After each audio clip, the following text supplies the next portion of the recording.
స్వతంత్ర టీవీ వీక్షకులు అందరికి కూడా శుభ సాయంత్రం. ఇప్పుడు ఉన్నటువంటి గ్యాస్ అనేది ఇప్పుడు అందరికి కూడా బర్నింగ్ టాపిక్. ఏదైతే ఇరాన్ తర్వాత ఇజ్రాయెల్ మధ్య జరుగుతున్నటువంటి వార్ ఎఫెక్ట్ వల్ల 11వ రోజుకు చేరింది. ఈ 11వ రోజుకు చేరినటువంటి దాంట్లో ప్రధానంగా ఇప్పుడు ప్రజల్లో ఇదివరకు వార్ యొక్క ఎఫెక్ట్ ఇలా ఉంటుంది అలా ఉంటుందని మనం అనేక దాంట్లో విశ్లేషించుకున్నాం. కానీ ఇప్పుడు ప్రత్యక్షంగా అనుభవిస్తున్నాం గ్యాస్ కొరత. సామాన్యుడికి ప్రతి మనిషికి అవసరమైనటువంటి ఇంధనం ఇప్పుడు ప్రత్యేకంగా గృహ అవసరాల మీద ఇంకా పూర్తిగా దాని ఎఫెక్ట్ పడకపోయినా కమర్షియల్ ఎక్కడైతే హోటల్స్ లోపల హాస్టల్స్ లోపల మిగిలిన వాణిజ్య సంబంధించినటువంటి సిలిండర్ల మీద భారీ ఎత్తు కొరత ఏర్పడిందని అందరూ స్పష్టంగా చెప్తున్నారు. సప్లై తగ్గింది, డొమెస్టిక్ సప్లై మాత్రం ఇబ్బంది లేకుండా సర్వ్ చేస్తున్నామని గవర్నమెంట్ చెప్తుంది. పరిస్థితి ఏమిటంటే ఇది అన్ఎక్స్పెక్టెడ్. సరే, మనము గవర్నమెంట్ అనడానికి కదా, అన్ఎక్స్పెక్టెడ్గా వార్ వచ్చింది కాబట్టి ఇమీడియట్గా ఇంకోటి ఏంటంటే ఏదైతే మార్కెట్లో స్కేర్సిటీ అని ఉంటుందో అందరూ కూడా నిల్వలు పెంచుకునే ప్రయత్నం చేస్తారు. దాంట్లో భాగంగా కూడా కొరత ఏర్పడుతుంది. ఇది ఒక పానిక్ సిచ్యువేషన్ జరుగుతుంది. అయితే ఇప్పుడు ప్రభుత్వము ముందున్నటువంటి ప్రధానమైనటువంటి లక్ష్యం ఈ గ్యాస్ అవసరాలను తీర్చడం కోసం ఏ విధంగా ఎక్కడెక్కడి నుంచి సమకూర్చుకుంటుంది. ఇప్పుడు 45 రోజులు 2 నెలల్లో ఈ యుద్ధం ఎంతకాలం జరుగుతుందనే దానికి సరైనటువంటి ఎవరు కూడా ఫోర్కాస్ట్ చేసే పరిస్థితిలో లేరు. కాబట్టి దీనికి సరిపడినటువంటి నిల్వలను సమకూర్చుకుంటూ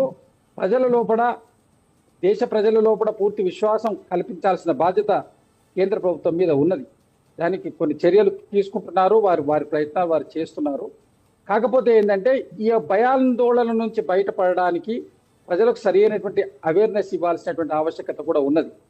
ఏదైతే కమర్షియల్ వాటి మీద ఇప్పుడు డొమెస్టిక్ యూసేజ్ ఎంత అవసరమో కమర్షియల్ యూసేజ్ కూడా ఇవాళ అంతే అవసరం ఉంది. కారణం ఏంటంటే ఇప్పుడు హాస్టల్సే కానివ్వండి, హోటల్సే కానివ్వండి, ఇవన్నీ కూడా ఒకనాటి పరిస్థితుల్లో 90-91లో కనుక మనం అప్పుడు గల్ఫ్ వార్ జరిగిన సందర్భం తీసుకుంటే ఇంత యూసేజ్ లేదు అప్పుడు మనకు.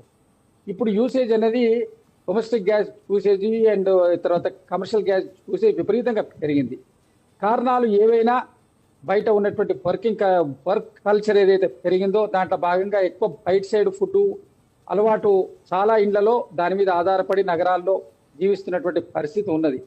ఎగ్జామినేషన్ జరుగుతున్నటువంటి సమయం పిల్లలకు, ఈ సమయంలో వాళ్ళకి హాస్టల్స్లో కూడా ఇది వాళ్ళకు వంటది వాళ్ళకు ఫుడ్కు సంబంధించిన ప్రాబ్లం వస్తే వాళ్ళు ఎగ్జామినేషన్స్ మీద కాన్సన్ట్రేట్ చేసేటువంటి పరిస్థితి ఉండదు. కాబట్టి దీన్ని సత్వరంగా ప్రయారిటీ సెక్టార్స్ కింద పెట్టుకొని ఫస్ట్ స్కూల్స్, హాస్టల్స్, యూనివర్సిటీసు, ఈ అకాడమిక్ ఇన్స్టిట్యూషన్స్, తర్వాత హాస్పిటల్స్, ఈ ప్రయారిటీ బేసిస్ మీద ఫస్ట్ కమర్షియల్ గ్యాస్ను కూడా ఇవ్వాల్సినటువంటి ఆవశ్యకత ఉన్నది.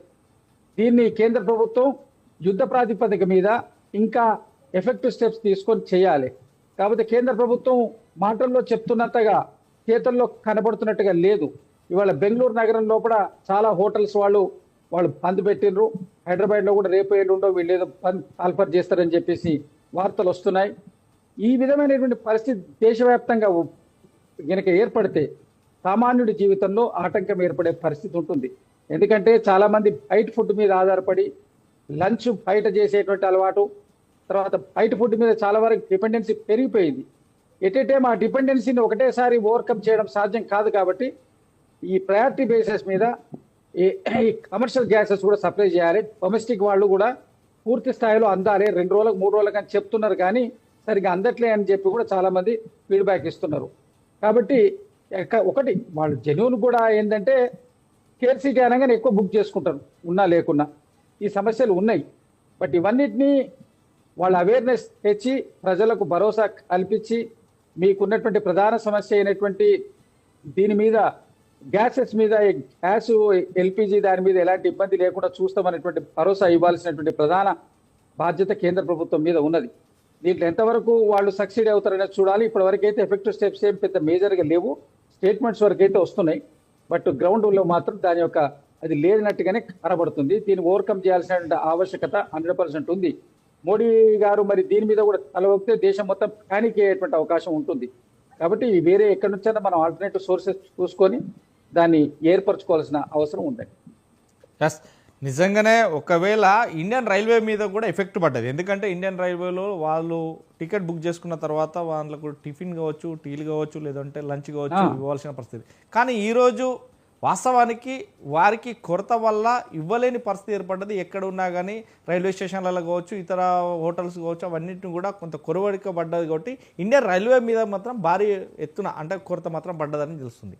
ఎలా చూడొచ్చు? రైల్వేస్, ట్రాన్స్పోర్ట్ రంగం, ఆర్టీసీ కానివ్వండి, వాటి మీద కూడా ఇక్కడ బయట ట్రావెలింగ్ చేసే వాళ్ళు అవుట్ సైడ్ ఫుడ్కే ఎక్కువ అవకాశం ఉంటుంది కదా, వాళ్ళకి వేరే ఫుడ్ దొరికే అవకాశం ఉండదు. కాబట్టి ఆ ప్రయారిటీ బేసిస్ మీద ఎడ్యుకేషను, మన academic institutions, health institutions, travelling sector, వీటన్నిటికీ వాళ్ళకి ఆ ప్రయారిటీ సెక్టర్స్ మీద వాళ్ళకైతే కంపల్సరీ ఒక ఒక పద్ధతి ప్రకారం ఇస్తే కొంతవరకు ప్యానిక్ కాకుండా